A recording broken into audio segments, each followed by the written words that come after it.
Hello, and welcome to another episode of a Wicked Parley. I am your host, Justin. This is my fellow co-host, Rose. Hello! My apologies for the lateness. I also have a guest with us tonight. Her name is Jen, and would you like to introduce yourself? Yeah, hi everyone. My name is, as he just said, Jen, and I use she, her pronouns. I am also, I guess the best way I can explain myself in one sentence is I'm a student in I don't know what year. So It's okay. Yeah, I'm a lifelong student. students. Lifelong students, it's okay. Hi and welcome, host. What a wonderful episode for you to join on. Oh boy. Huh? My bad. Yeah, it's okay. Sorry for the lateness. There were some technical difficulties. Clicked onto the wrong live stream, and yeah, so hopefully that doesn't tank the viewership tonight. But if it does, I accept full responsibility. It is not Rose's fault in any shape or shape or another. Oh, look. I love it to you too. Yeah. So before we jump into the overall topic tonight, I want to announce or discuss to some extent some questions that I want you, the audience, to go ahead and fire our way when it comes to Saturday's episode. Because Saturday's episode is going to be a unique one. It's going to be one where we talk about things that are absolutely random. I want you guys to ask any question ranging from psychological topics to issues surrounding maybe yourself or things you want to have insight on, or if you want to ask me what I think about poodles or cats, go for it. I mean, hey, send us questions. If we have not enough questions, then a few questions will be generated. So don't be worried if the content is a little dry, because it probably won't be. Who knows the kind of questions someone's going to send our way. But hopefully it'll be good ones, happy ones that I don't have to have nightmares about. It'll be up to you, audience. You can do it. Make sure you don't mess things up. I'm just joking. You have the power to decide. No Yeah. pressure or anything though. It's a very scary concept, though. Like, honestly, terrifying. It is. I am absolutely terrified. Yeah. Okay, so jumping into the topic tonight, we are going to be discussing labels, and more specifically, labels that dictate or determine certain aspects of us as people. And with that, let's go ahead and jump into the first question. Will do. There we go. Number 1. What do we consider as a label, and what are they used for? Well, since you're the guest tonight, Jen, would you mind sharing your thoughts about this particular question? Ah, yes. I always love to be put in the hot seat first and foremost. Hey, So fun. jumping into the fire. Oh, yes, of course. So, I guess the best way I would personally define a label and what they're used for is that they, being labels, are useful for categorizing and really making sense of information that we may not have a full understanding of. So by that I mean that language, labels are a part of language, and language is kind of a form of technology that was developed by humans to communicate better, or to be able to communicate our ideas as effectively as possible. And so, in my opinion, labels aren't really inherently good or bad. Instead, it's kind of what we use those labels for. So, yeah, I guess labels are really just ways to categorize and make sense of information that we may not already have all the information for. Okay. All right, and Rose, what are your thoughts on labels? What do they mean to you? Similar to what Jen's mentioned, for me, they're just used as an identifier, like a quick one, if you don't have the time to go into the net and grit of it. Like, let's say you have 5 minutes versus 1 minute. You can explain everything in 5 minutes, but if you only have one, you use labels to make it quicker. Mm-hmm. But I also understand that it's just a quick identifier. It doesn't mean everything about the person or object or place or whatever. Mm-hmm.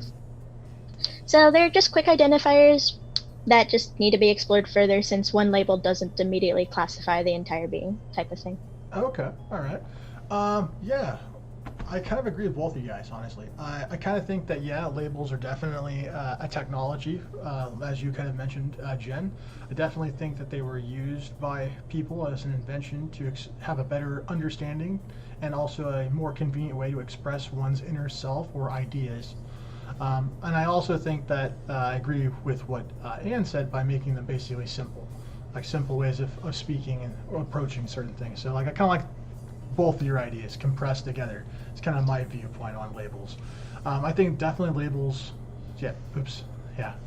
Hey! Hit the button. You know. I mean, like, hey. Anyways, it doesn't matter. All right. We're gonna have like a little count. I'm at 3, right? That puts me at 3.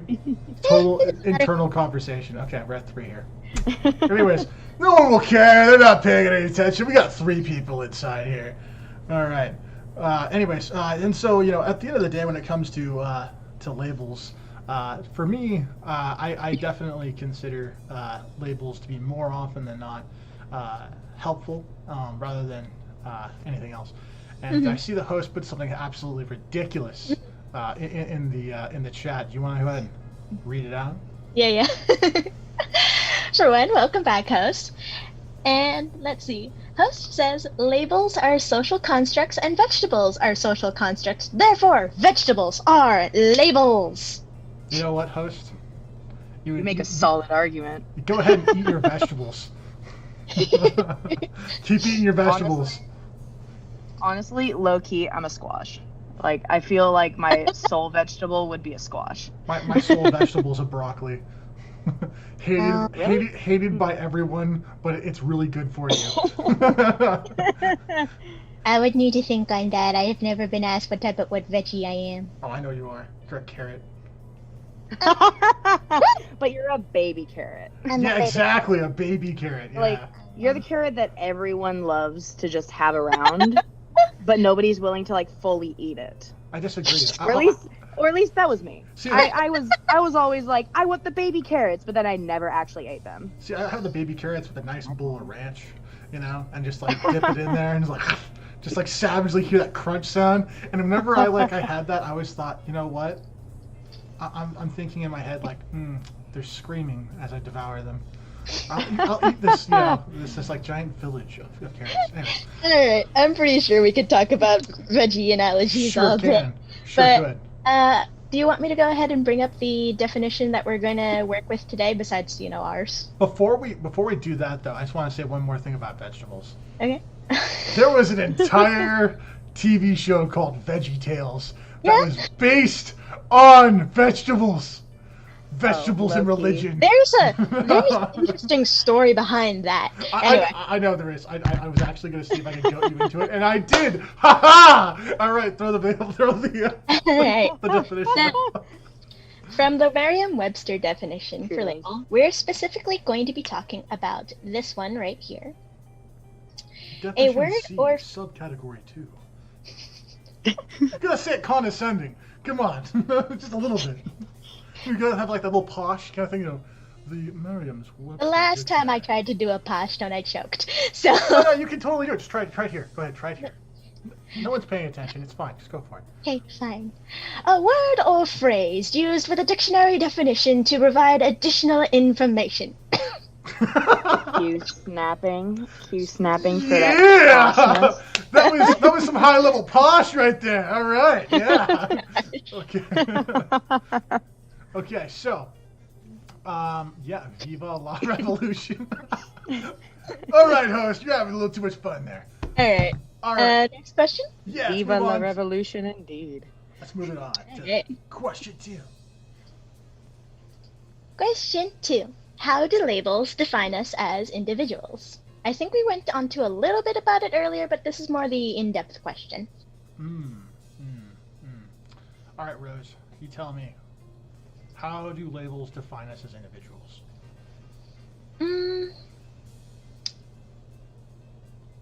Definitely making it easier for us to describe ourselves, which is fine for the most part, especially if you've got a ton of different identities or labels or different cultures you're a part of, such as potentially ethnicity, nationality, type of student, occupation. those sorts of things. So they're like categories? Categories, yeah. It's just important to realize that just because you follow one, for me at least, if you fall under one label or you categorize yourself as one label, depending on the label you choose, you're not going to always follow the stereotypes or stigma or norms for that particular label. Normative behavior? Yeah. Yeah, okay. That. Okay. So it's just important to realize, like, if you do label yourself or you do identify yourself as a certain thing, for me, it's just kind of put it all into context or combine it with things, because one label does not define the entire individual. It's just a part of the individual, kind of. Okay. All right. I think that makes sense. I hope that makes sense. I appreciate that. It does make sense to me. I'm not sure if it makes sense to everybody else, but you know what? If it makes sense to me, I'm going to trust that it makes sense to everyone else, because I'm an idiot. All right? That's going to be the way it is. I'm an idiot. So, like, that's fine. So, Jen, you want to take a stab? You said it, not me. Oh, hey, it's totally fine. It's okay. I'm hearing shots fired. So like, I'm like, oh, God, I'm done. All right. No, but, so you want to take a stab at this, about definitions of labels with this thing? Well, Rose actually covered a fair amount of what I would have said, that, labels are useful for trying to, as I said it in my definition of what a label is, it helps to make sense of things that, sometimes we don't have all the information, but sometimes it just fits, or it just makes sense to us. And so I think there really is a big difference on labels being something to better understand and labels being something in order to understand. Mm-hmm. So like Rose said, labels don't always give you all the information. Like there's way more to it. Like if I were to say I'm a student, what does that tell you? Ultimately, it doesn't really tell you any of the fine information, and it's useful for condensing information, but it doesn't tell you what my major is, where I'm studying geographically, or what school I'm going to, or how long I've been or will be a student. Mm-hmm. So it's good for condensing, but it doesn't really give you the full information. And so it's good for, as Rose put it so eloquently, it's good for condensing into a 1-minute fact check about yourself. But if you're using it to kind of define yourself, there's more to it than just the label. Okay. All right. I'll be honest. I think that you guys both bring up interesting points. I mean, although they're basically the same points, I think. Yeah. But I actually think that labels define us as individuals in a very deep way that maybe you guys haven't considered. For instance, let's say you're a guy, okay, or you're a girl, all right. Okay. The simple label of guy and girl automatically shapes the way in which you conduct your life. And so in many ways, by being able to assign or associate a specific gender, which is a form of a label, then you are dictating the entire pathway a person is going, like the whole way in which they experience life. And so I think in those particular ways, labels define us in many ways that we don't even give them the necessary merit, I think, more often than not. That actually is the impact that they actually feel on us. So I feel we have a lot to discuss when it comes to stuff like this, and I think that label definitions do everything for us. They help us identify the world. They help the world identify with us. They assist in protecting and harming us. And they draw attention as much as they push attention away from you. And they basically, in my particular opinion, a label does everything. Because label, by definition, is just a description term of something that is intrinsically close to you. Okay. That's a really interesting perspective about it. And honestly, if I'm going to be fairly honest, I did not consider that at first. But now that you put it out there, it makes a lot of sense. It kind of makes me think that it's almost like if you give it power over yourself, it has power over you. And so there are some labels that may not hold much power over you as an individual, but there are some labels that might hold a lot of power over you. And yeah, when you put it that way, it's a really interesting perspective. Yeah, I mean, I just think that like it's important that everybody consider all the actions they do. I remember actually this semester, towards the end of the semester, actually, it was kind of, I think it wasn't earlier this week, it was last week. I was having a discussion with classmates in class about something, and I think we were discussing certain aspects of how gender is perceived in the modern culture today. And I had just said simply, let's be conscientious of the ways in which we are actively changing language that impacts society. And I think that we should be considerate of the people who are going to come after us. That was the sole basis of what I was trying to say. That particular idea at first was vehemently opposed because they thought that I was attacking the position of an individual rather than simply saying we should be aware of the impact that we are having on the rest of the world. And I think that labels kind of tie into that particular notion. Yeah. So, anyways, so I believe we have a funny little image associated with this particular question, do we not? It's a transition picture between the second and the third one, actually. Yeah. Excellent. Let's see it. Yeah. So, this is another Tumblr post, but I find it pretty decent to explain how labels can be kind of used and how maybe, well, at least I could think about them. Sure. So this is from, ignore the Tumblr username, they can do what they want. By the biggest Gaudius Patronuses. 1. Labels exist to help people understand things about themselves and others, which we've established. Sure. And then number 2, which I find interesting, is you aren't obligated to use labels you don't find comfortable or helpful, even if others try to press them on you. Gonna give a little consent for that one. Okay, there are things I could say about this particular thing, but I 100% agree with it. Like, I think that labels are tools that are used to help simplify simplify an expression that you may have, 100%. And so, if you're uncomfortable with the label that's being said, just don't use it, don't accept it. And if someone tries to subscribe it to you or put it on you in some way, go, hey, this is not who I am. Please don't refer to me in this way. So, yeah, I love this. This is great. Yeah, so this ties into the third question, which is, do you believe that labeling an individual is more for the individual's sake or more for the people around them? Okay. I'm going to jump in this one. Okay.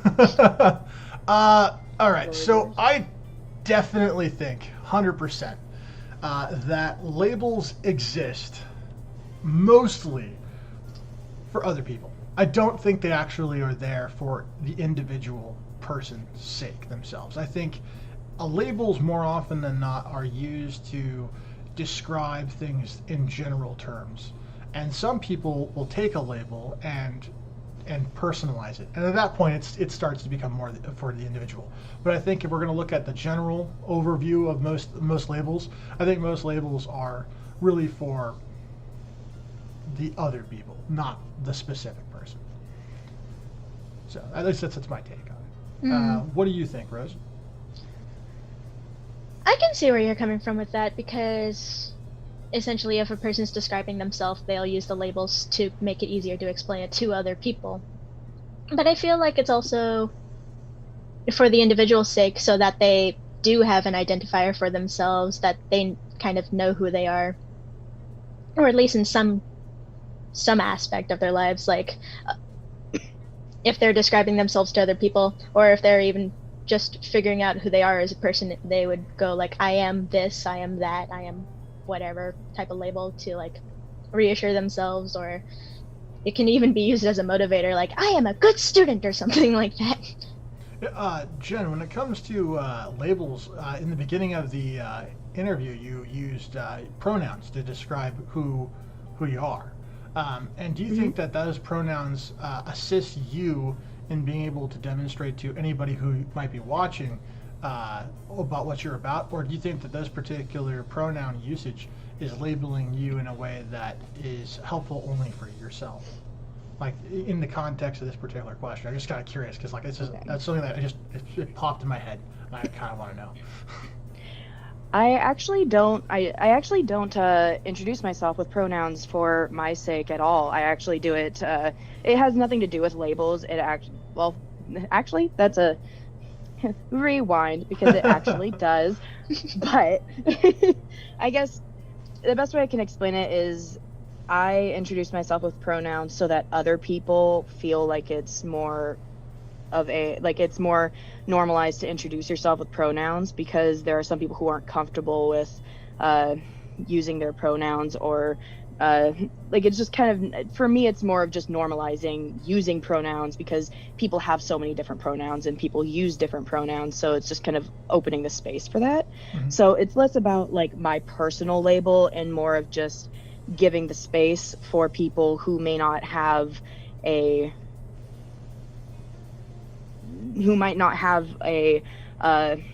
opportunity to express pronoun it. that who don't normally have an opportunity to express it, but also it just kind of normalizes like using pronouns. Sure.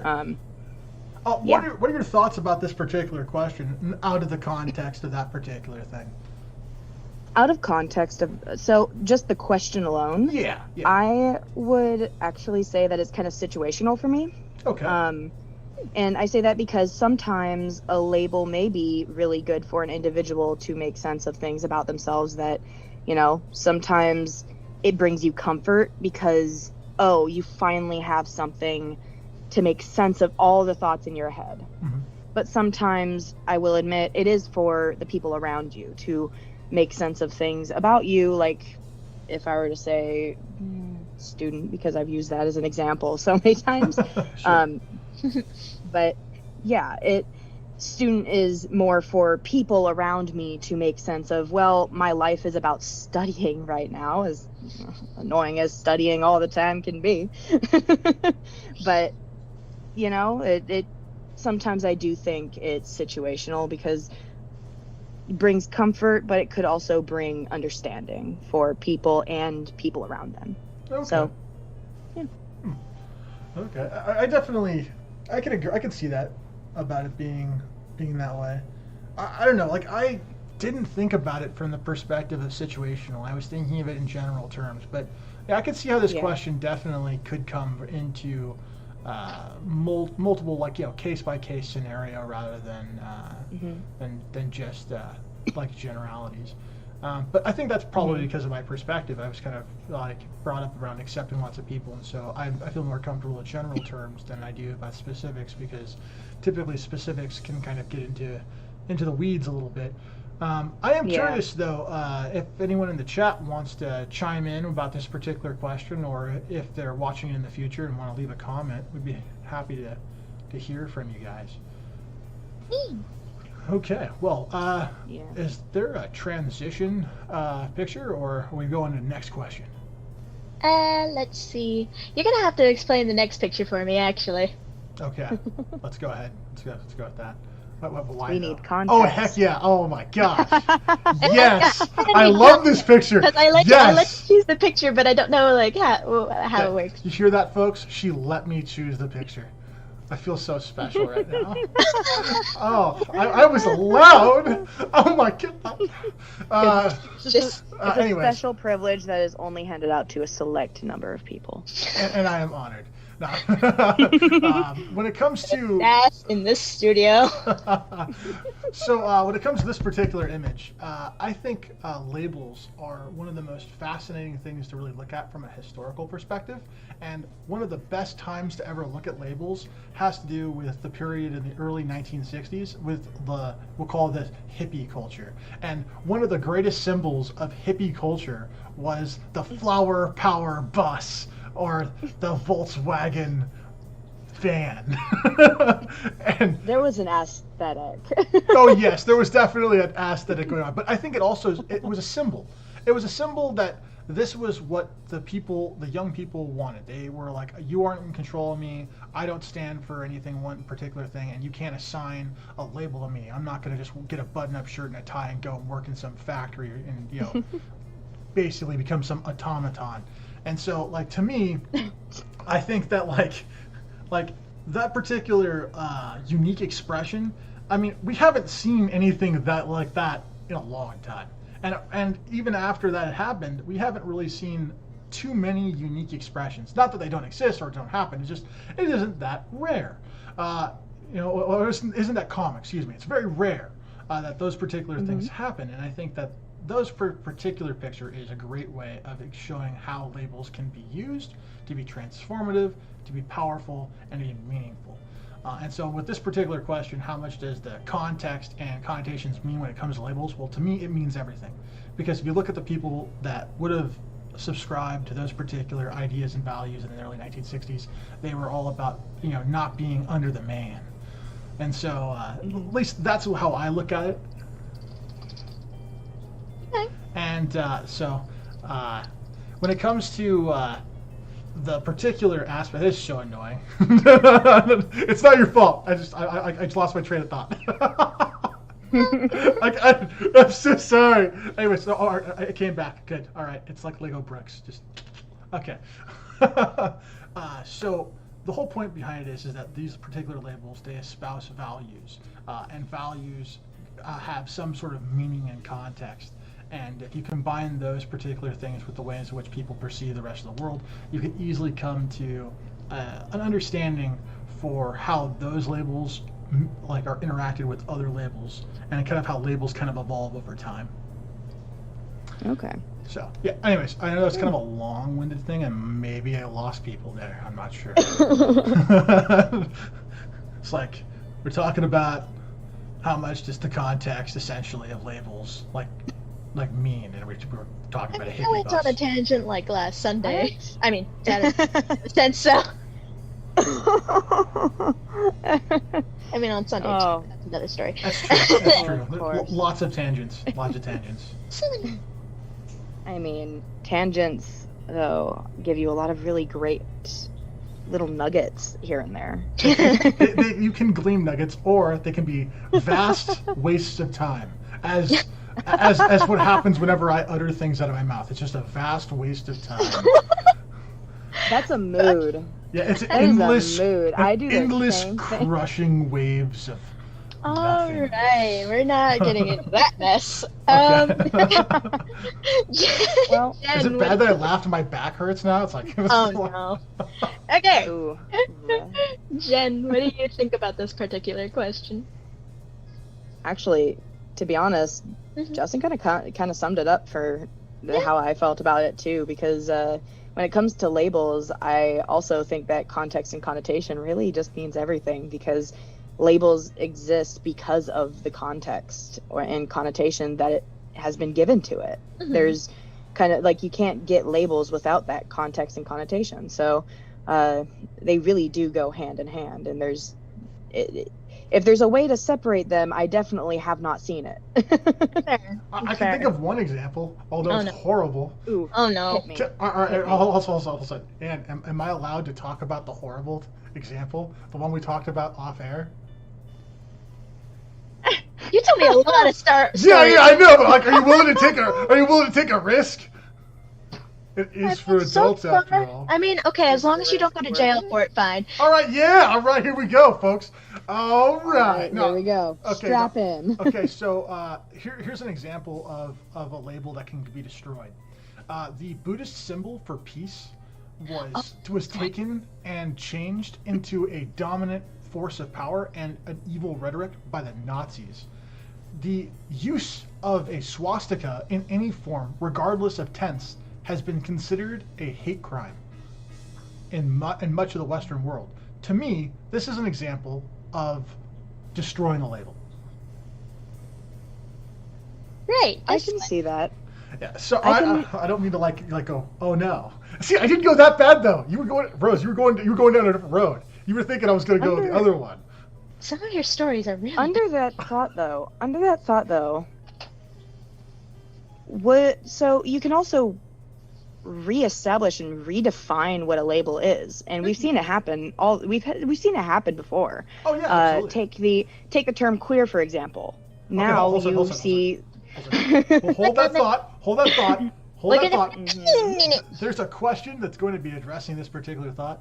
in the near okay. future. But I like where you're going with this, and I was setting you up, so I'm glad you're on the same wavelength. This is good. All right. Is there anything about this that you'd like to say outside of that particular statement? You talking to me? No, I'll No, hold I'm on to talking that. I'll hold on to that nugget for later. I'll trust you with saying that it comes in later, and I'll just hold on to that little nugget of wisdom.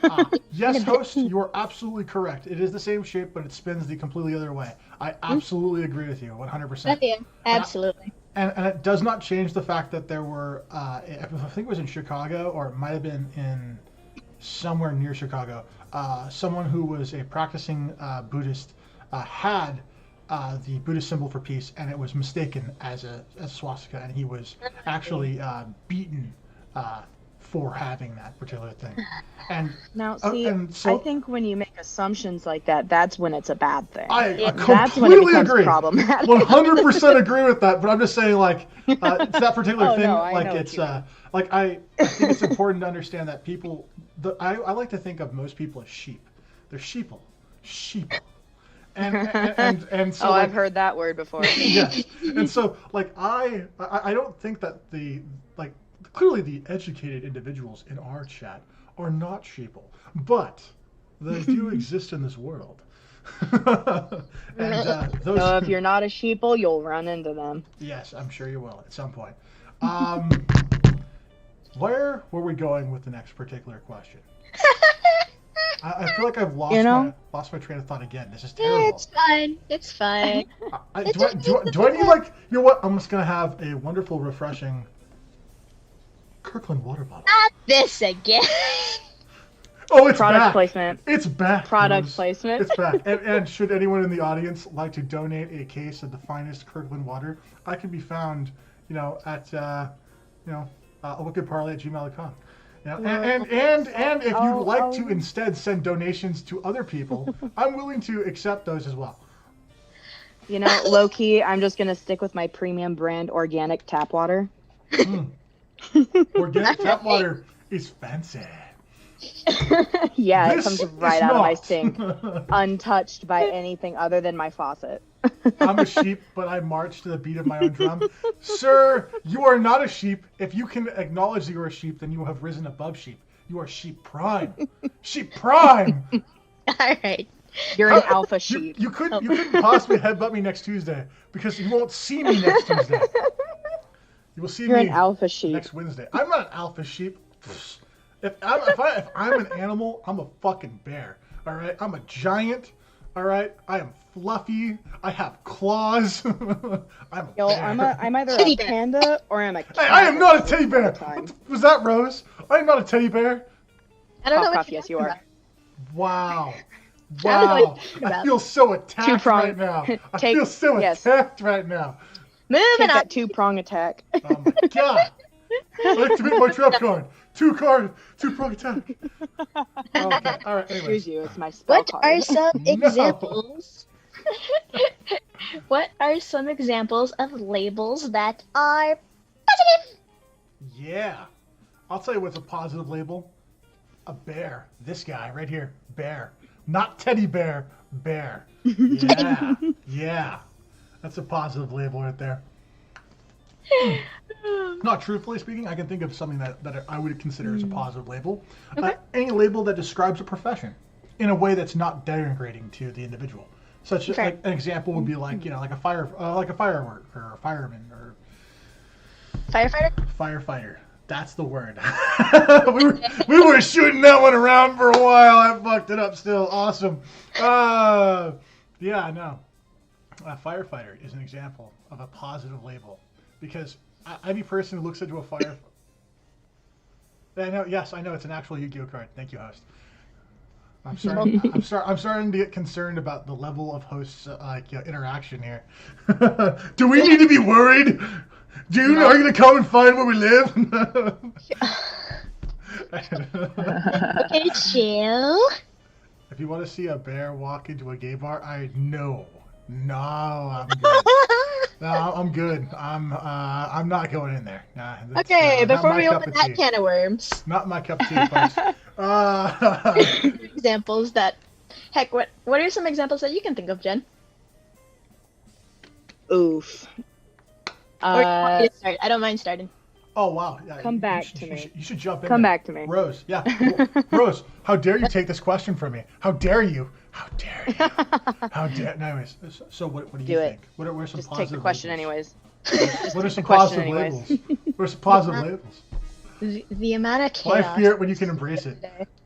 Thank you. Embrace what? The bear. Host. Thank you. Host. Why? What is going on? So yeah, Embrace I it. agree. Like, professions are definitely some of the positive labels, as long as it's not like a denigrating. So for me, at least the stereotypical definition for a teacher, like, yes, I know there are some bad teachers. Oh, Unfortunately, yes. Oh, I don't like. I had several this semester. Yeah, I know. But overall, the first thought to my mind when it comes to a teacher is someone who's supposed to help you find information, supposed to make your mind think, supposed to help you learn, that type of thing. Like, that for me is a positive label, because they're essentially kind of part of the ones in charge of making sure the next generation's relatively educated. Granted, the current system is flawed, which we've covered, and which we either have covered or will cover. Hallelujah to that statement. Yeah. So, but like, I'm hoping that the label of teacher is thought of positively, or like goes back to being positive, because I know a lot of students have had bad experience with teachers, and that's unfortunate. Well, I mean, honestly, when it comes to That's that true. particular position of things, Yeah. I think a label being positive is up to the responsibility of the culture in which the label is, being used in. Fair. And so, like, if you're talking about teachers performing badly, right? Well, then the label wouldn't be teacher; it would be bad teacher. and here's this thing too: it's not bad teacher like bad teacher. Oh my gosh. It's bad teacher. God, fuck! Why did you give me so much goddamn work? I mean, like, anyways, but okay, yeah. I mean, huggable is definitely positive. I can see that. Yeah, all right. I mean, there's lots of things I can think of as positive. I mean, there are things that people like to do when they get close to another person that is considered positive in some circles. And those have labels. Labels I will not utter here. But if you catch me on Patreon, I just may. Oh, there's that plug. Yeah, I'm just whoring myself out for Patreon. Somebody watch my content! The Spectre Laser went insane on that. Alright, Jen, do you have one? You're not my mom! Well, to be honest, I couldn't think of anything other than professional and, like, descriptive labels. And by descriptive labels, I mean, like, oh, you're a brunette, or you're a blonde, or you're, like, if you're just saying, like, labels to describe a person, like, just, like, if you're just yeah. So when you're describing someone, and I'm not saying descriptive words like, oh, beautiful, because that starts getting into subjective, like, how you view certain words like that. But in a general, just descriptive matter, if you're just going at the surface level, like, this person's brunette, this person is redhead, this person is black hair, yeah. I don't think that's I think those are wouldn't really have a positive or a negative, but they would definitely, like, just kind of be neutral. So if something doesn't fall within positive or negative explicitly, I guess you could say it could fun. It's kind of hard for me, honestly. Sure. In case you can't tell, I'm kind of like, well, it's kind of positive, but it's also, like, depends. Well, I mean, depends is a pretty common theme when it comes to discussing things relating to psychology and behavior and things like that, because it's inherently subjective. But I think the thing that's most important to establish for this particular question is are there any specific labels that you can exactly point to and go, that's positive, that's negative, and then being able to say what the positive one is, I think, is kind of an important thing. If you don't have an answer, that's okay too. But do you have, like, a concrete, like, this one's positive? Not. I mean, huggable comes to mind. Now that, There's to a whole me, the slew. term to me, the label teddy bear is a Hey, positive. whoa! Stop it! I'm not a teddy bear! I'm not a teddy bear! I'm not a teddy bear! No! All right, enough of the tantrum. I heard a big buzzer. You see this face? This is not the face of a teddy bear. This is the face of a bear. Emphasis on the teddy. Oh! All right. Okay. I'll back off for now. I had to just slip that last one in. So this is actually a Love not question being that control of my actually. own show. Okay. This is actually a question that kind of influenced the topic a lot. This is what you kind of brought up the topic to begin with. Oh, yes. Would changing the name of a label change its intent, i.e. changing postman to postperson? Or like we were going around earlier when we were trying to go like fire person, fireman, firefighter, like... Yeah. I think the answer to that question is actually pretty straightforward. I think it absolutely does change, and I think it in some ways tarnishes the name of the profession. When you change the whole like purpose behind a particular thing, right? You are essentially removing some of the value that particular label had. An example that I can think of that's outside of the postman, postperson analogy has to do with nursing. There's when people think of nurse, the immediate thing that if you asked anyone to picture, like close your eyes and imagine a nurse, the first thing that pops in their head very likely is a person, and I hope it's a person. And then the second thing is that person is probably female. All right. Now, if you change the language of that and you add in the connotation male nurse on there, there are some gentlemen out there, particularly of the certain bar variety that was mentioned earlier in the chat, that probably be like, yeah.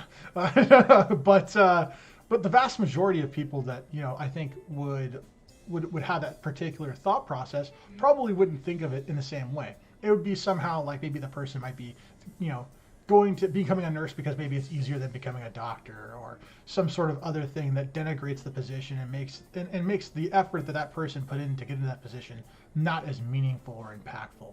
And so I think that when you change the name of certain labels, it may be for a good purpose. Maybe you're trying to be all encompassing and trying to include people from multiple backgrounds and multiple perspectives, identities, and whatnot. But I think that if you do that in just abruptly, or if you do it in a way that's not respectful to the profession, then you risk damaging the identity of that particular career, and I think dismissing the effort and hard work that it takes to get into those positions.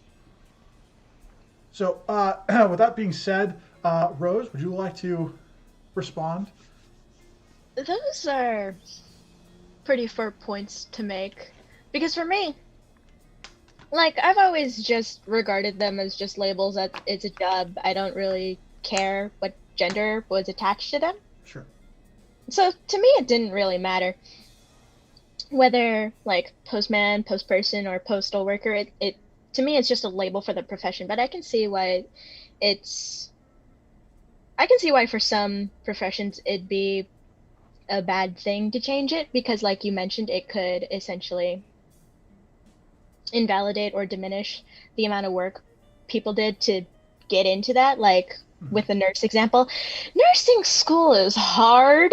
Yes, it is. And to actually qualify to even go to school, you have to have a really high grade point average. So like people who say becoming a nurse is easier than becoming a doctor, sure, maybe by the amount of school, the time, but the actual intensity, I don't know. As I've never been into nursing school, I've never been to doctor school, or med school, doctor school. Oh, wow, look how smart I am. But I've never been to either, so I don't really have context to say that. But I would have to imagine, based upon the people I've talked to who have gone to school in both of those particular professions, it's pretty equally hard. There's a lot of stuff to learn, and it's really challenging, and you're really put through the grinder. So yeah, I got to agree with your point, Rose, 100%. Yeah. I'll leave the floor to Jen. Jen, what are your thoughts? Yeah. What are your thoughts? Well, in terms of a Would changing the name of a label change its intent? Honestly, I do think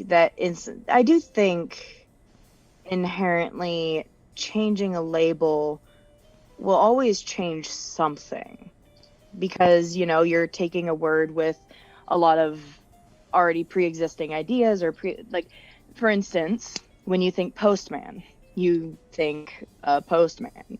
It has a lot that goes into it, and a lot of people use the term postman as a generic reference to postal carriers, but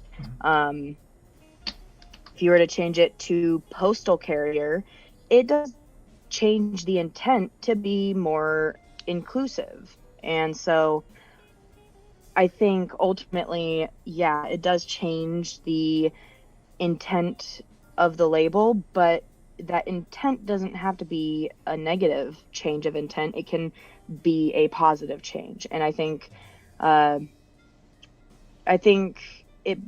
we sometimes need to look at I think sometimes looking at labels and the change of labels doesn't, kind of looking at it from an objective point of view, we don't know how it's going to change prior to the implementation of new labels. So just kind of looking at it from a more objective view, there's no way to know whether or not the change of intent is going to be positive or negative, but it definitely is not always going to be negative.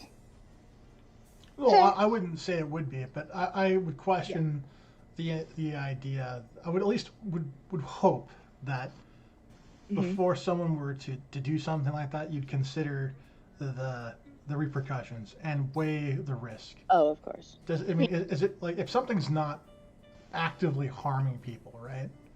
And they change it, and there's a risk it's possible that it could actively harm people, is it worth taking that risk? You know what I mean? I can see that. The other question that you have to ask, though, is what's the harm that's being done by not changing it? That's a fair point, but I was just saying, if there's no harm being done, then what's the point I of totally changing get it? what you mean. Oh, I totally get what you mean. I mean, I'll put it this way: I think it's hilarious when women are in the Navy and they get called sir.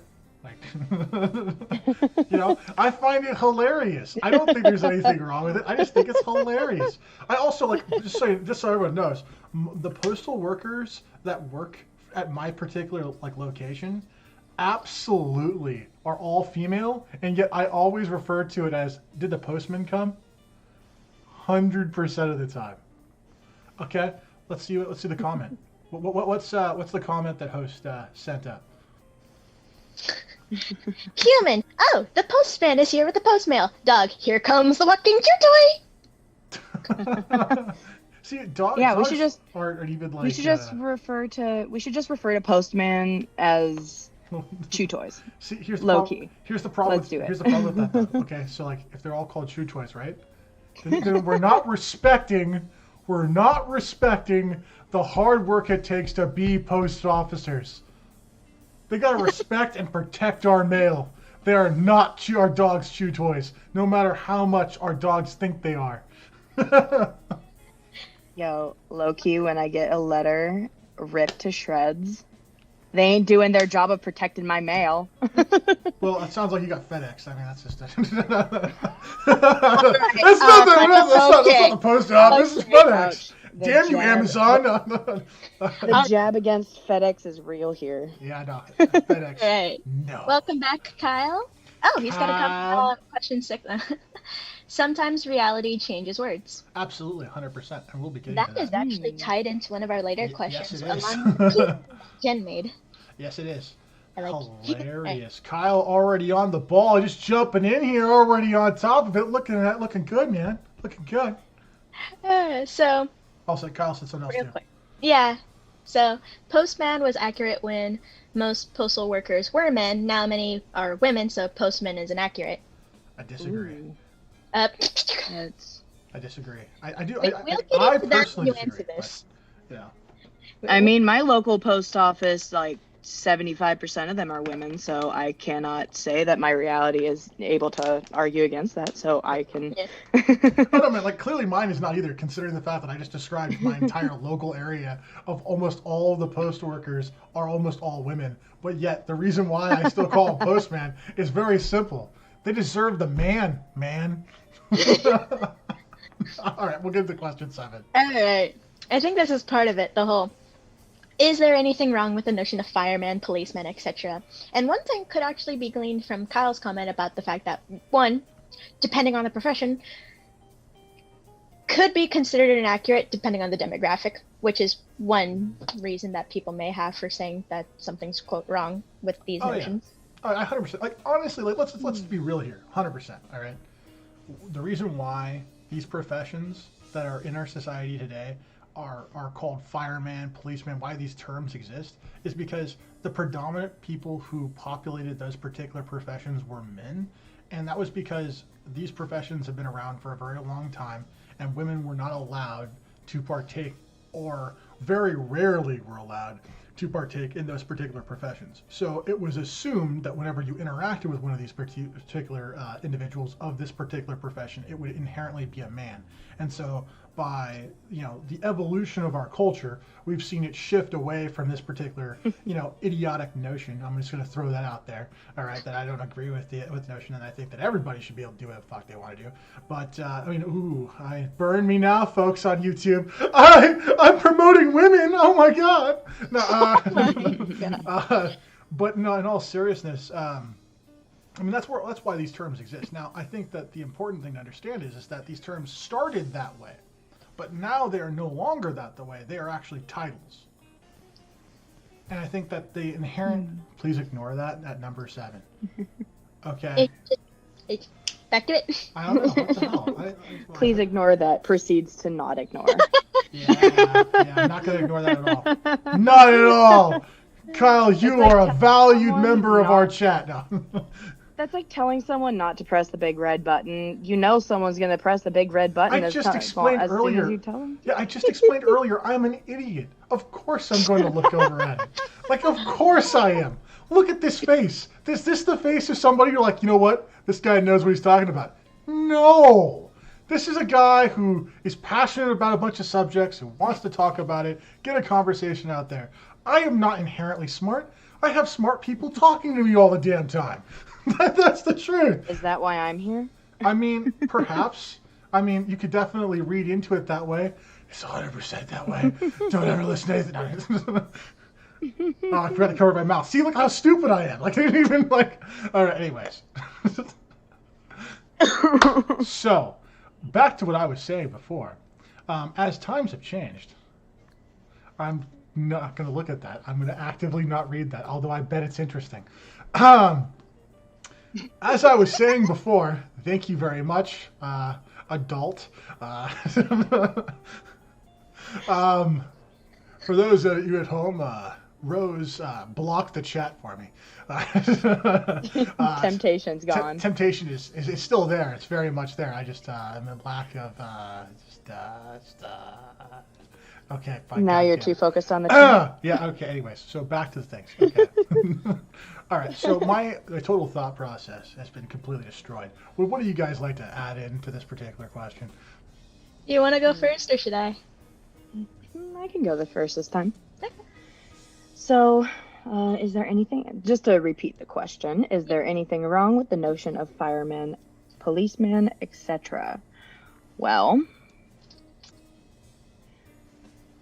I think that it would require, I would need to do some very deep thinking about this, but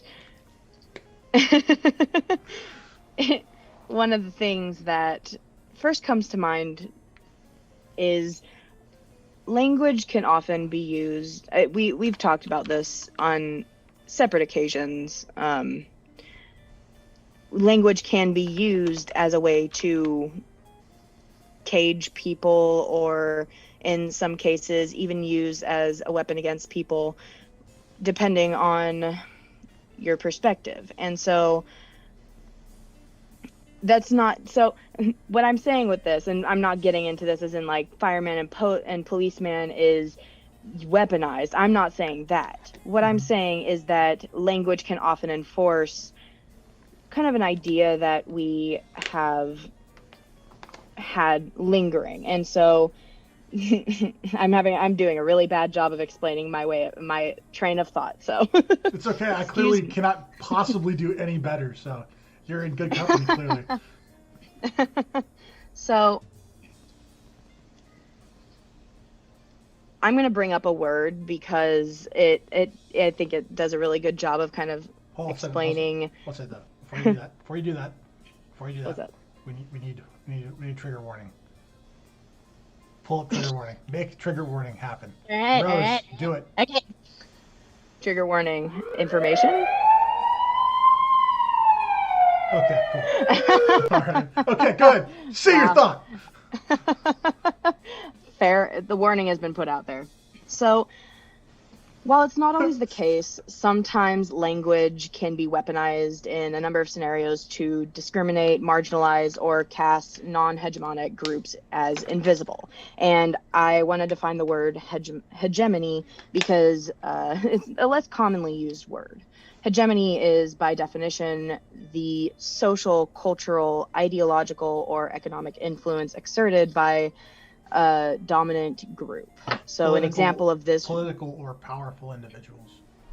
Yes. An example of this is hegemonic femininity, where the dominant ideal of femininity in the Western world, specifically, I'll focus on like hegemonic femininity in the Western world.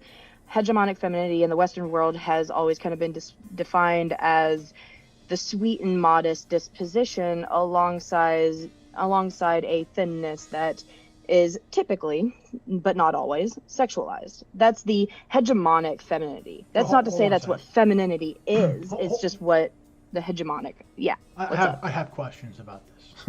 Are you saying that the image of women that most men and marketing companies have today is wrong? Are you suggesting that women shouldn't be slender and have, large rounded backsides and large voluptuous breasts? Are you saying that every man who has wanted this type of woman is wrong? Oh, I've never said anything about it being wrong. I'm just saying that's the hegemonic femininity. That's what most people. Yes. Hegemonic. Say that 10 times. Say that 10 times fast. I can't even say it once. Honestly, though. Honestly. But that's. So, the reason I bring this up is because when it comes to words like postman and policeman, there is this level of criticism that can be casted upon it where you argue against the patriarch, the societal patriarch, because, in a lot of scenarios of Western culture, words are like Western culture is very I said the word, now I'm totally patriarch. Thank you, brain. It's okay. I'm no help here. I'm zero help here. Yeah, the chat. Damn it! Damn it! Let me see the chat. So there's abuse going on. Where folks. I'm getting at with this is one of those instances where language could be seen as a way of enforcing a societal patriarch or which is hegemonic, and so that's why I brought it up, because I don't think this is one of those cases where you need to cast a lot of criticism. You need to really look at it with a critical eye, because I don't think it's inherently wrong, but I don't think it's inherently right either. It's one of those situations that right now it's too fresh for me to personally to cast an ultimatum opinion about it. But that's something that I've had to analyze in the scope of this particular subject and this particular in what question 7 is trying to address. I've had to consider the hegemony in a lot of whenever this topic comes up, that's something that I really have to cast through my brain before I can make an official opinion. Okay. I mean, honestly, when it comes down to this particular question in general, I think the key thing to remember when it comes to this entire thing is this. I think we have to consider, are we willing to change the entire landscape of the entire structure by which we present information? You know, are we really willing to create gender neutral terms for every single possible position and have it be taught that way? Is it fair to the other people whom perhaps prefer the other terms? Or do we have to sacrifice those terms that people might like in favor of terms that are new just to make other people feel more comfortable? It seems like we're prioritizing one person's or one group's desires over the other without taking into consideration the totality of the situation. And so, like, to me, I think that that's something that we need to be very wary of and observe, because if we don't, then we stand to risk, losing voices. Yeah. Anyways, so question 8 is the next question. Well, before we move on to question 8, we should read the comments about question 7. I have. I don't care for them. Well, I haven't, because I've been busy talking and not looking at the chat. Well, that's fine.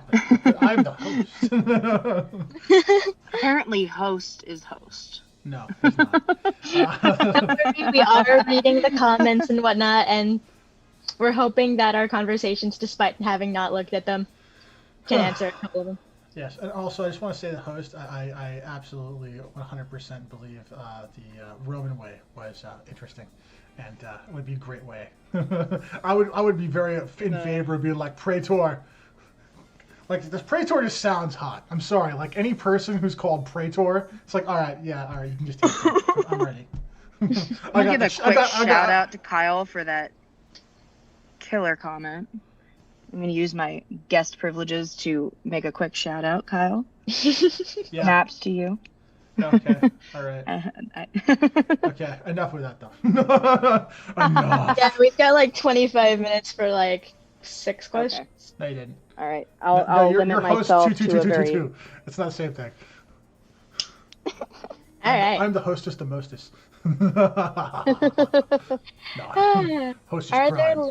Yeah, so I think your last bit of the conversation about whether we should... I guess you could say you stole his label.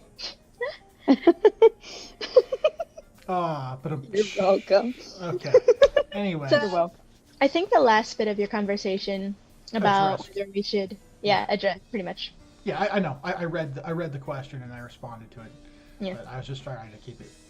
No. The last bit was actually addressing this part of this question in particular. Question 7. Question 7, Kyle's response, right? No, I'm talking about your thing about using the gender neutral terms or changing them accordingly. You kind of went... Yeah, that part. Yeah. I see where you were going with that. I am following. I'm only mildly a trained monkey. / bear. But yeah, are there labels that appear in popular media or universally that shouldn't be changed? I'd totally be a baboon if I were a monkey. Oh boy. First vegetables, now monkeys. Okay, the baboons have weird butts. That's just I could never. Exactly. Okay, all right, exactly. No, we're not going down that Own road. it. All right. We're not going down that road. So, Rose, what are your thoughts on this particular question? For me, it depends on the context of which labels are used how. Like for me, firefighter, cop, police officer, even like fireman, postman, to me, again, like you mentioned before, it's just an occupation title for me. Like, I understand that it's not just men, it's not just male, it's not just female. There's like transgender, non-binary, female, male. It covers the entire lot, but I can see why like some people are more comfortable for for neutral terms such as firefighter and whatnot. So it just kind of depends for me on what context the new change is used for. Like, Is it being used in a derogatory way? Is it just used just to label something mundane? Like, again, like I mentioned before, fireman, firefighter, it's just titles for me. Mhm. I mean, like, here's the thing that I would say. I would say that, like, the thing is that we're going to assume that they're neutral. I think that's the thing that we should probably approach this, because I mean, at the end of the day, everybody could turn it negative and everyone could turn it positive. But let's just assume for a second it's neutral. When it comes to approaching these particular changes, the thing that way that it's not, the change is not the thing that we're questioning. It's the actions associating the change is the thing that we're looking at. And the reason why I think this is important to note, and it's not just like, so, because like you might hear, right, so there's an argument that could be said that someone who does not want to change labels is basically afraid of what's going to happen in the future and is basically stuck in the past. I am not approaching it from that particular perspective. What I'm approaching it is from the perspective of some people will not ask for help if they do not believe the person that they are getting help from is qualified. That title gives them qualification, because anybody could be a firefighter, but a fireman is someone who went through all the stuff. And I could just imagine seeing somebody basically being like, I am more receptive to this particular individual because of the way in which this particular title's authority, regardless of who is behind that title, like the authority that it gives is more in line with someone's ability or inclination to actually desire help. An example of this, there was a person that I knew when I was early 20s. He was from a Middle Eastern background, and he absolutely refused to go to a doctor where a female doctor would treat him. And you're like, that's sexist. Or it's culture. Or it's any number of things. But the point of the whole idea is this, right? The way in which a person perceives the label is determined on that person. And so the implications and actions of changing those particular labels could have a wide range of effects that we cannot necessarily predict. And so you could see very well, let's say we changed the label to make it in some way, shape, or form less impactful, that we might actually see more fires. And if there's not like, think, because maybe the people whom, are experiencing the fire, maybe they're ignorant, maybe they're, sexist, maybe they're, xenophobic, whatever, right? But because the label has been changed, maybe they're less likely to get the necessary help.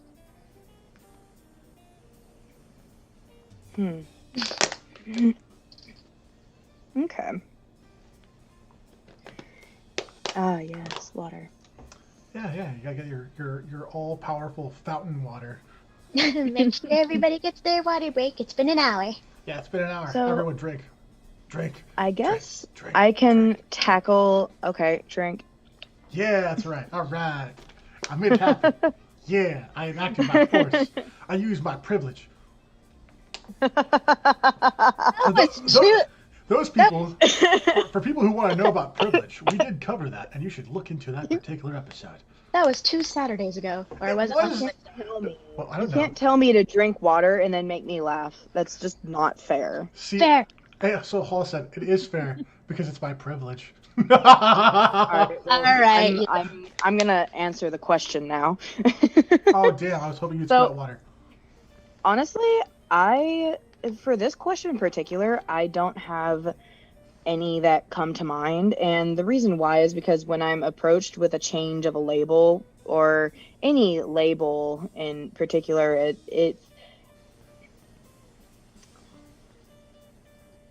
when I'm approached with a change to a label, I often ask myself, why would I have a problem with a change to the label? So ultimately, I've yet to run across a label in particular where I have a reason to fight the change to the label. Like the postman to post carrier, like to refer back to that because that was in this episode earlier. Sure. I don't have an opinion for but I don't have an opinion against, because ultimately, what reason do I have to fight against the change of a label? I don't have one. So I if it's just a matter of inconvenience on a matter of using a different word, I don't find it to be too much of an inconvenience at the end of the day, because it's like learning a new word in my vocabulary. Just a matter of practice, repetition, and implementing it into your everyday life. And but that's just my personal take on it. Okay. Fair. Emphasize on the personal take, because Okay. again, entirely my opinion on this. 100% subjective, clearly. All right, so did you have anything more to add to that particular thing, Rose, or do you want to move on to the next question? I think what I mentioned earlier is pretty much my take on it. It just depends on the context of which the new change is taken. Okay. Oh, I smell like sandalwood. Oh my God, if you said you smell like sandalwood and mahogany, I'd be like, oh my God, Anchorman. Yeah, Kyle, I kind of agree with the whole, depending on the argument. Well, on their point of view, it's like they'd have to hear the argument first about the change. For me, it's just like the context of what happens after the change. Okay, I would have to ask this, Kyle. How persuasive of an argument would there have to be for you to actually change your mind? I mean, like, is it just simply some suave, silky voiced devil gets on in front of you and starts talking about how this is wrong, and somehow, connects to your soul and convinces you that whatever he's saying or she's saying is correct, and that's enough? Or there has to be some sort of physical, actual evidence that supports their particular position that would sway your opinion? Right. See, I'm the person that's always difficult to sway the opinion of. Like, Oh, I'm not. I'm not sure so you sure about both that. know this. No. I'm sure no, you- no. Come on now. No, come No, on. no, Come not on. at all. Like we Not could at argue all. about this for hours. So, Jen, are you telling me that? Well, what's your favorite kind of pie? Oh no. Pumpkin pie. Hey, okay. favorite Okay, pie. so let's imagine for a moment that we're having a discussion. Let's say that we're sitting in a very comfortable room. It's a cold afternoon. Freshly baked, warm apple pie is presented to you, and you're told you can have as much of this pumpkin pie, as you'd like. All you have to do is agree to one thing I have to say. You don't even have to mean it. You just have to agree to it once. You're telling me you wouldn't agree to it for the pumpkin pie? Okay, Oh, so I is never pumpkin pie and not want- apple pie? Hold on. So for me it's apple pie, but for her it's pumpkin pie.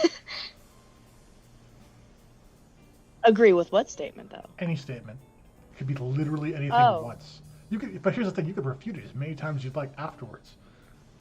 You just have to say it once. Well, here's what I would do in that situation. I got her. Here's what I would do in that situation. I would look you in the eye and say, I agree with whatever you're going to say, and then walk off. See, there I we would go. not I agree. win. Yes. That's But all I was I looking never- for. But Goodness. I never said what I agreed with. I just Don't said have I to. agree. Don't have to. There's technology that can fill in the blanks. It's totally fine. Alright. Yes. This is where technology becomes very fun. Very dangerous. Okay, cool stuff. Let's get to the next question. Jesus, we got that. Let's get to the next question. Alright, so we're gonna release that ping we put earlier from a guest and from the chat and go into question 9. Can labels be reclaimed? Oh, Or I I'm guess you could hopping say- in on this because Well, hold on. you sat Hold- me on hold the on. bench for this Hold on. question. Hold on. What's up? Hold on.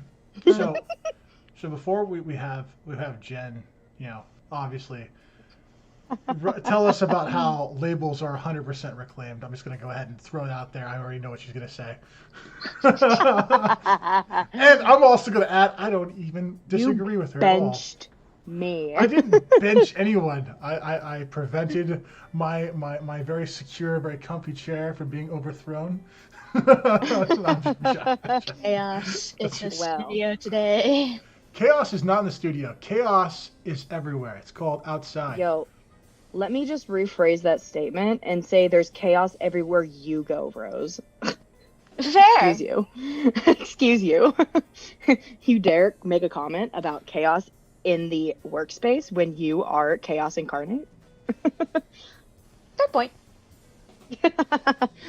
So, but yes, on the topic of this question, can labels be reclaimed? I definitely think that yes, we can reclaim words 100%. It's not always easy. Like, I'm not saying that reclaiming them is easy, by no means. But if you look at examples of words that have been reclaimed, just look at the word queer. The word queer used to be a very derogatory term. And in some cases, depending on the context, it could still even be seen as that today. But the LGBTQ plus community has almost reclaimed the word to mean something different. That's not to say it doesn't still have some of the meanings behind it, but you can definitely reclaim a label.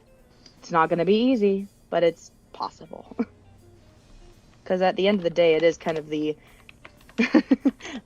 opinions, thoughts in the commentary. But yes, I do think that we can totally reclaim labels. Yeah, I'd say Yeah. I think especially as we learn more about labels. Yeah. I think earlier when we were discussing just the basis of the live stream and whatnot, that's what I thought you were saying. Anyway, there's the example you used was queer, and there was another example brought up in the earlier discussion. Let's not talk about those particular other examples. Those go down roads I don't want to go down. Including the F one? That one. Oh, yeah, that's fine. That one's fine. Okay. So just needed clear because there are some words you just won't touch because, guidelines. Well, let's say that it rhymes with certain countries. So this one's so one of the words that have been essentially changed over the years was essentially the word faggot. I ended up looking it up during the conversation because I was curious as to what you meant when you said it meant a different thing. Mm-hmm. I didn't realize in the past, the one I found just said it was a bundle. Yeah, it was a bundle that started off that way, and then it was also translations into cigarette, depending upon country. But yeah, it's gone through a whole bunch of different definitions, as most words have. Beauty of language. I know, it's always evolving. It's so naughty I know. Sometimes. So naughty, so naughty. So yeah, so scandalous. Labels, words can absolutely be reclaimed or redefined depending on the time period, the context, and the society of which it's used in. At least Very I think. true. Yes. Okay, so I'm gonna... Alright. I'm gonna go ahead. We've only got 10 minutes, so do we want to go overtime? We're going overtime. We're going overtime, just folks. So you want to handle all the questions, but we're handling all the questions, and you know what? Just because we got a few people here, I just want to make sure it's very clear. Saturday, 9 p.m. Come watch as you get to ask me anything you like, and I give you in real time my real response, from psychological topics to poodles. I don't know what's behind poodles, but I mean, no, Fluffle. Fluffles. Oh yeah, Fluffles. Anywhere between psychological topics and poodles. Yeah, and Fluffles. Don't ever forget Fluffles. Fluffles are very important. Should I ever have a family, I will name my family the Fluffle Brigade. Oh my gosh. No, I'm naming my next cat Cacahuète, French for peanut. I'm gonna name my cat Peanut in French. All right. Okay, so did you actually answer this question, Justin, for number 9? I mean, we can go ahead and say I did. No.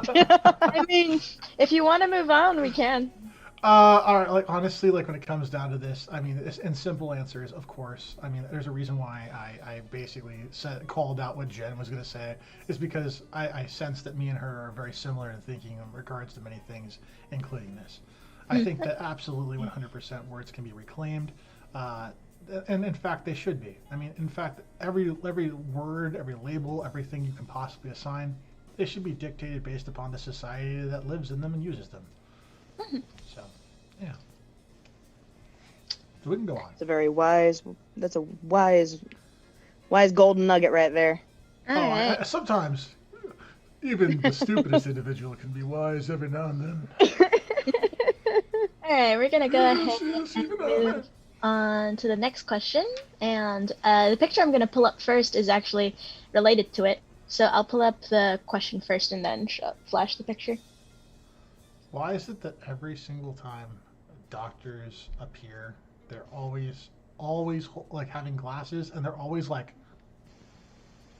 I'm just about to take them off and say something smart. So, question 10. Are labels responsible for the feeling that someone has about an individual or the object, or is it the other way around? Oh. One such image would be this one. See, look at this. Look at this. Every time you see a doctor, I'm just about ready to take them off and say something smart. You got that blood test wrong, little missy, and I'm going to show you how with my quickie whippy, just pull my glasses off circumstance. Although I will say this though, what is it about women and holding their hands in their pockets that's just oddly attractive? I mean, I don't understand. I don't know why, but it is.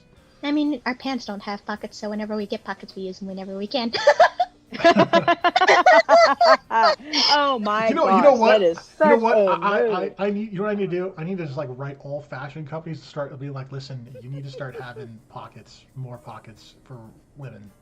This is important. I mean, I guess I can understand why they want to do that. It's so we buy purses. Well, naturally, but here's the thing though. Here's the thing. I don't care. Fair. To be You fair, can buy your purse. I just want to see the hand. I don't know why. I'm to be weird. fair, purses are cute. They can be. Yeah. Anyway, so are labels responsible for the feeling that someone has about an individual or object, or is it the other way around? I'm gonna go with yes. Ooh, I say definitely. Yep. Yes to what? It's a two-parter. No, it's not. It's one part, and I know because I am kind of responsible for part of it. No, but in all seriousness, like I think yes. For the main thing is that we're responsible for giving those labels meaning, right? Mm-hmm. I think it's fair to say that. I also think it's also fair to say that it's our responsibility for the way in which we feel about the things we interact with. You don't just like, walk around down the woods and be like, fuck you, tree. I fucking hate you. I don't even care about you. You're just terrible. You're an awful Be tree. a tree hugger. No. You are could have been a kidding me? tree hugger. No. I'm like a tree killer, okay? Like seriously, the amount of paper I have used over the years, I mean, I have wasted a lot of paper over the years on random things. In fact, I can start ripping shit right now. Just like, I don't even care. It's like, yeah. Oh shit, I actually need that. No! Oh, what have I done? No. All right. Anyways, no. The joke came at a cost. It did. It did, folks. I actually legitimately did just totally shred my... Oh gosh. Yeah, no, that happened. Anyways, How would you do that? Before I need to check the craziness of my co-host here. Anyway, no, let me get to my point, though. Yeah. My point is this: like, you absolutely 100% are responsible for being able to both take in and respond to various labels. And so, like, I think that it absolutely has a core aspect is going to affect your temperament, your mood, and the way you feel, both in how you react to other labels and other objects in the rest of the world. So. I definitely don't disagree, and you said everything that I would have said, so you just beat me to it. Dang it. Yeah, all right, I feel smarter already. Clearly, I am a man in this room. I mean, clearly, since I also had the same thought, it's just a good thought. It was a manly thought. Not just- I thought of it first. Oh my. Okay, I said it first. If he gets the credit. All right, enough of the Prove dick you fest. thought it first. Whoa, hold on a second. First of all, there is none other than Super Dickmon. Super Dickmon. Yo, I love Super Dickmon. yo. We're gonna cover that later. Super Dickmon is one of the most delicious things I've ever had. You just take that long shaft and just lick it on the tip of your thing, and this nice cream comes right out of the tip of it. It's like this delicious. No wonder you chose that You know, next picture. I low key could have just added a joke right on top of that, but God. Oh, be real. That's like prime. That's like prime real estate for those types of comments. Anyway, let's see.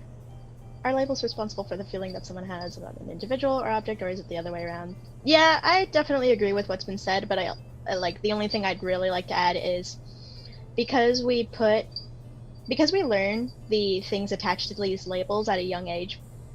A lot of people don't think to like question the labels sometimes, so That's true. they they stick with that knowledge until something irrevocably changes that knowledge, kind of breaks it, changes it, whatever. Mhm. But until that happens, they stick with those stereotypes for those labels, and depending on the label, it could be detrimental. So, and then if it doesn't change, they teach that to the next generation, and it kind of is a cycle.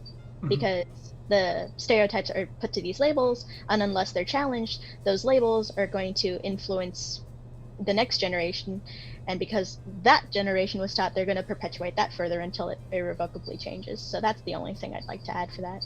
Okay. And I think that's a fair ad, to be honest. I agree with that entirely. Okay. All right. So- do you want to move on? Yeah, let's go to question 11. Yep. Yeah! Yeah. Oh, speaking of Super Dick Man, this is what he was talking about, to clarify. Oh, yes. Super delicious. Absolutely nutritious. Super Dick Man. So, just so you guys all know, I am not, actually, being super weird. Let me explain what this actually is. So, it is a chocolate-covered marshmallow.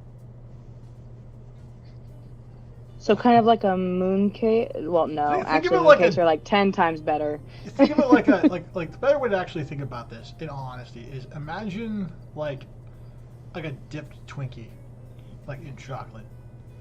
And then, imagine... I think those actually exist. Oh, it does exist, but Super Dick Man's been around for forever. The name. Super It's Dick good on the Mans. I love a Super Dick Every Mans. time you say the name, I'm like, wait, what? What's wrong with the name Super Dick Mans? That's delicious. Nothing's wrong with the name. What I'm creamy, saying is that every time you they're very, say it, I thick and don't long. know. And it's like dipped in chocolate. I mean, you just literally lick it, and just and when you lick it, the little cream of the tip comes right out. It's like, oh my god, it's so delicious. So I'm just going to quickly read Kyle's latest comment about Sure. question 10 before we move on to the question 11. Sure.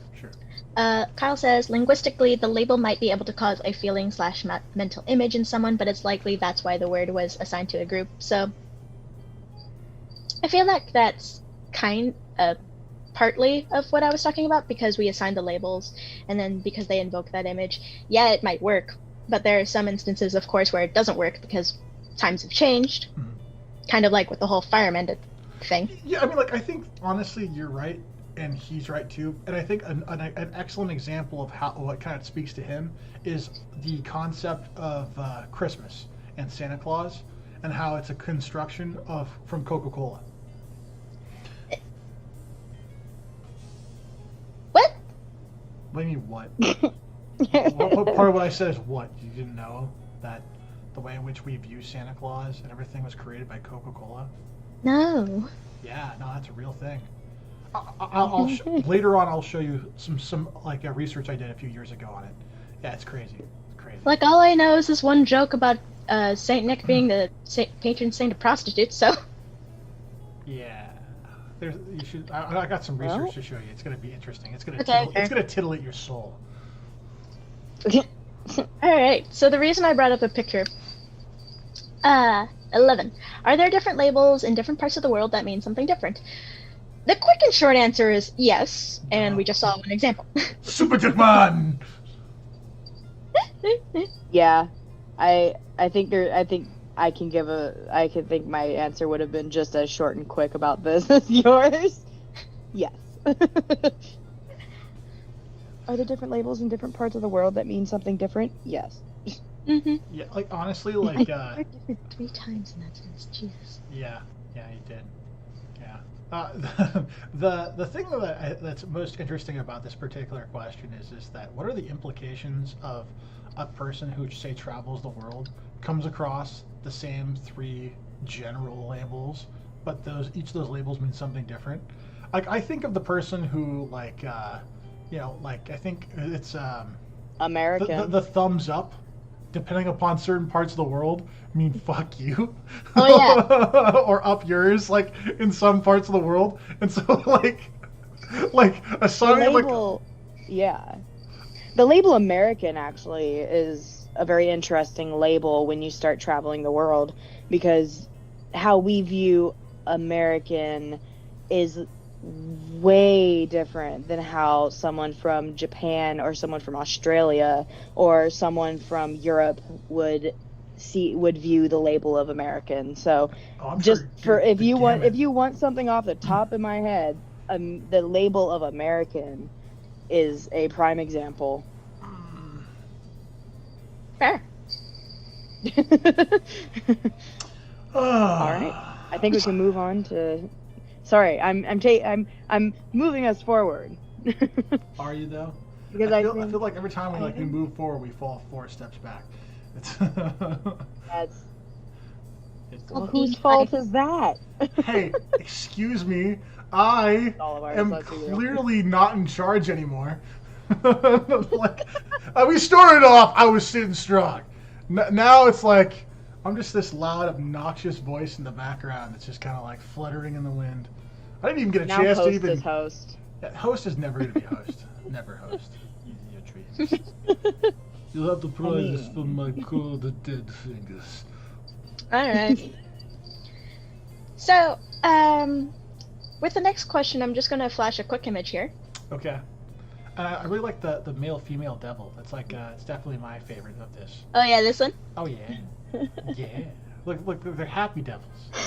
Kind of Loki, if you asked me to identify which one of the top right with the this one.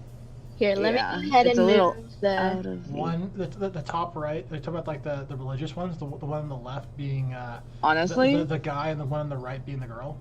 How do you know? Loki, I would not have known that if you did not tell me. None. I literally father. would not have known. It's the color. Like look at the way. Look at the shape of the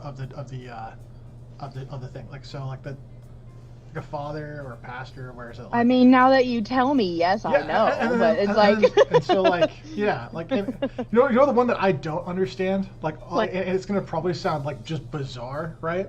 And I feel like this is terrible, but like I just don't understand in any regard the very bottom right. Bottom right.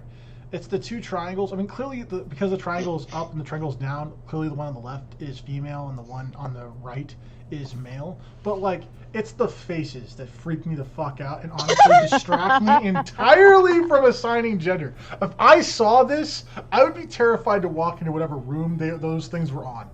It's sacrifice. Sacrifice. See, that's what I'm thinking. Like, and that's why I'm like. Ironically, the devils are 1 up and 1 left. Up and to the left. Yeah. All right. But yeah, at what point is society going to go enough is enough when it comes to the changing of names or assigning things? Oh, I'll tell you when.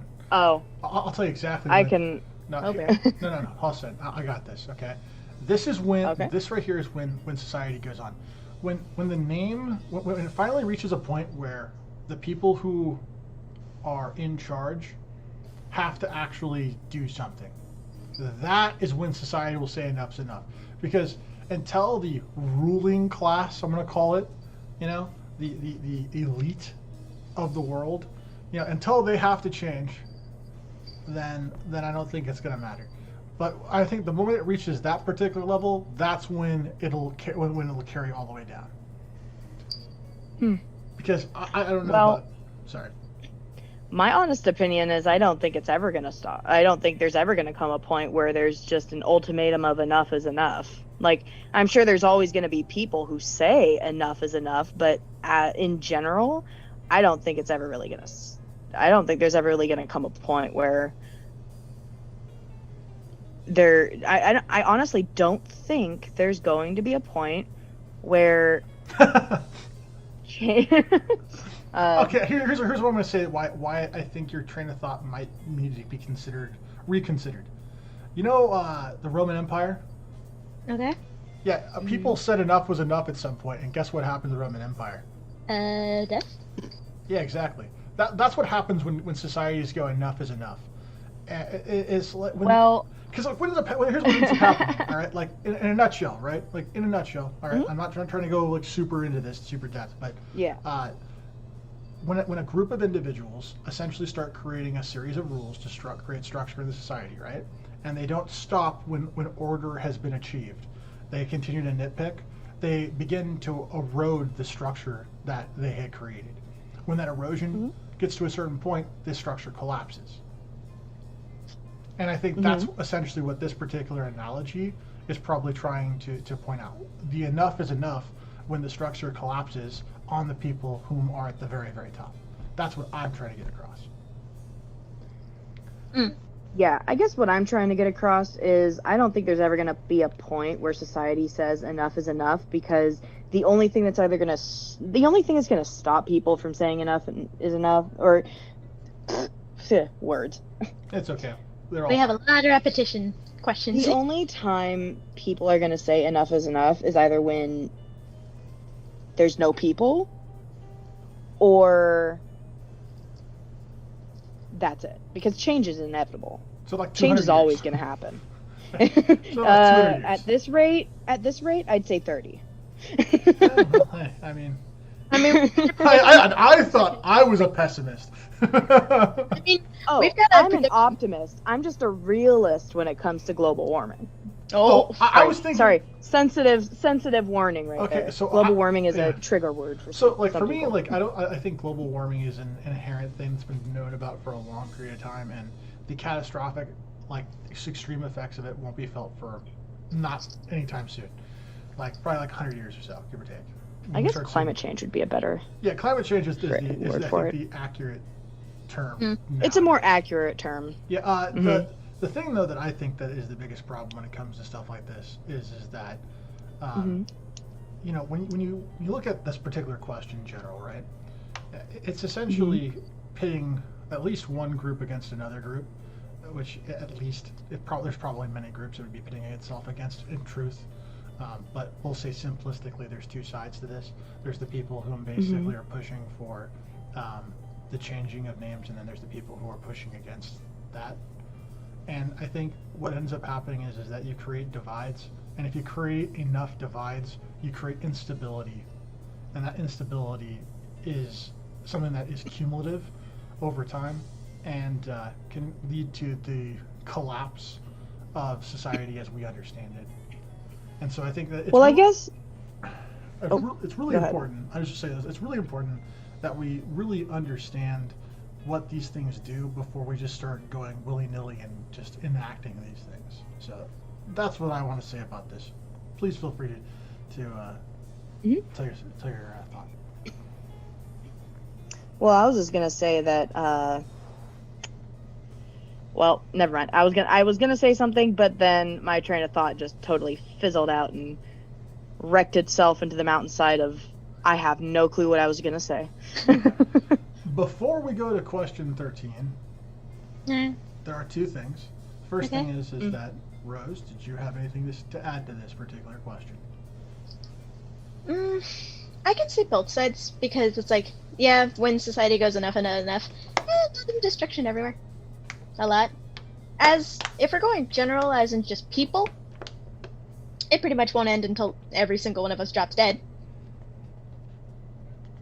But like for certain civilizations in society, yeah, they can end after a while. We've seen several civilizations start up and then disappear or end in destruction.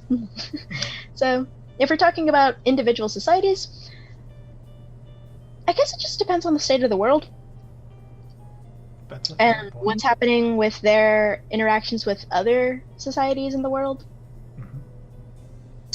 As a whole, it'll probably end when, well, we're all 6 feet under.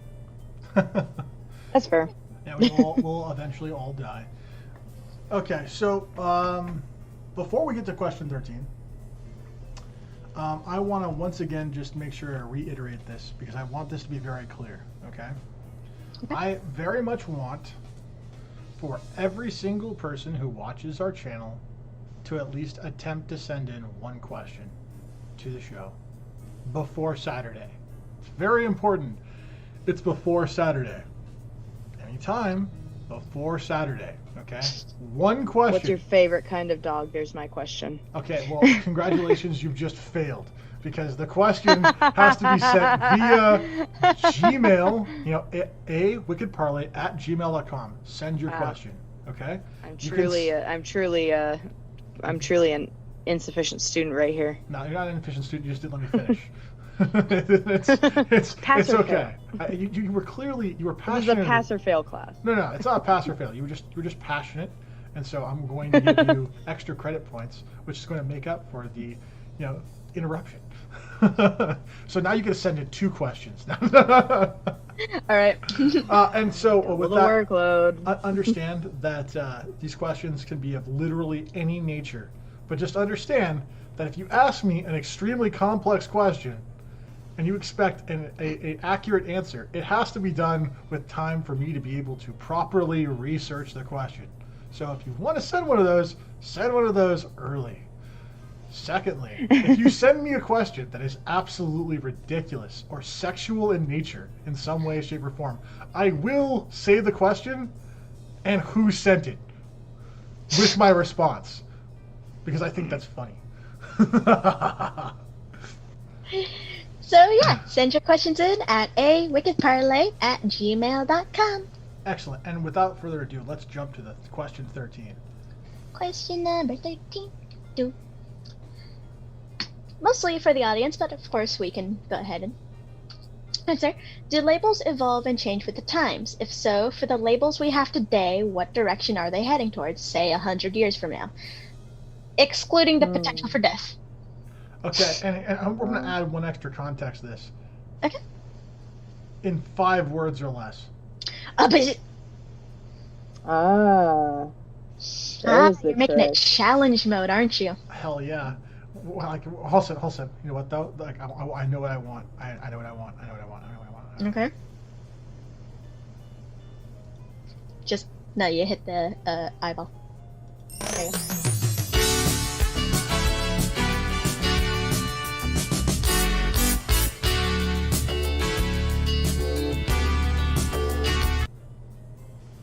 Five words. Starting with you, Jen. Well, I got you handled. So, quote, undoubtedly, as if I'd know. That is my 5-word response. And there's a comma in there. Undoubtedly, comma, as if I would know. Okay. Well, it's a conjunction, so it's technically one word. Okay. Or contraction. We'll just, we're going to assume you're right about that. Hey, you challenged me. 5 words and I got it. 5 words. Yes. Wherever the world turns. Okay. All right. Mine are actually really simple. We are fucked. 3 words. You're really showing us up here, aren't you? Yeah, I'm just like, just rolling out those gems, man. Just rolling out those gems. All right. Let me just talk that then. Okay, comma. Sure. Sure. That doesn't describe The anything. one word Doesn't in the describe entire anything. English language Doesn't describe that anything. both says everything and says nothing at the same time. Okay, see, you've even Sure. admitted it. You just even admitted it right there. Okay. I never denied any of that. I just said. Sure. That's fair. Well, I've been a lovely ghost, or like a guest. I'm predicting, I'll say 100 years from now at this point, clearly. You've been a lovely guest, Yeah, Jen. 100 years from now, I'm going to be a ghost. Yes, indeed, probably. Well, who knows? We don't know about that. Maybe you'll be in a computer. You've been a lovely guest, Jen. This has been a great talk. I hope everyone enjoyed it. I, once again, appreciate your wonderful co-hosting abilities, Rose. And please forgive the amazing responses that we have. Clearly, we are still trying to get better. And we'll see you guys Saturday, hopefully with lots and lots of questions. This has been Justin and Rose and Jen of Wicked Parley. Have a great night, everybody. We bid you adieu. Good night. Bye. Pew, pew, pew.